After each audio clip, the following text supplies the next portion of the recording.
मुझे समझ नहीं आया वो गधा कैसे भाग गया आखिर यहाँ से। मुझे भी समझ नहीं आ रहा। अल्लाह की मखलूक थी, चला गया बस बेचारा। चला गया बेचारा। उसे बांधा नहीं था तुमने? बांधा था आमिर, बांधा था ऑफ कोर्स। ये कैसा सवाल है? तुम क्या कहना चाह रहे हो कि मैंने भगाया है उसे? हाँ? या मेरे अल्लाह, गधे को अपने मालिक की याद आ गई होगी, वो चला गया उसके पीछे, तो मैं क्या करूँ? हाँ, क्या भाग कर जाऊँ उसके पीछे? मतलब तुम्हारे पास घोड़ों का पूरा स्तबल है मगर एक गधे को सही से नहीं बांध सकी। कैसे यकीन कर लूं? तुम किस कदर बोलते हो यार।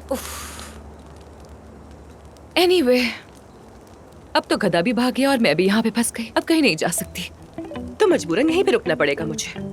एक रात मुझे और बर्दाश्त कर लो प्लीज आमिर साहब, फिर तुम अपने रास्ते जाना और मैं अपने रास्ते।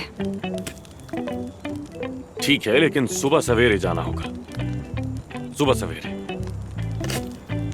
कसूर तो मेरा है, मेरा ही कसूर है। मैं आखिर यहाँ पर आई ही क्यों आई इस जंगल में? पागल हूँ मैं, दिमाग नहीं है मेरे पास। ओह,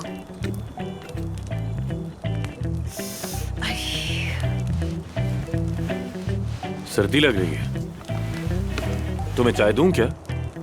गर्म महसूस करोगी और फिर सो जाना। नहीं, बिल्कुल नहीं, ठीक हूँ मैं, और मैं नहीं सो रही। भूख लगी है मुझे, असल में पेट खाली है ना मेरा। कुछ खाने को है क्या तुम्हारे पास?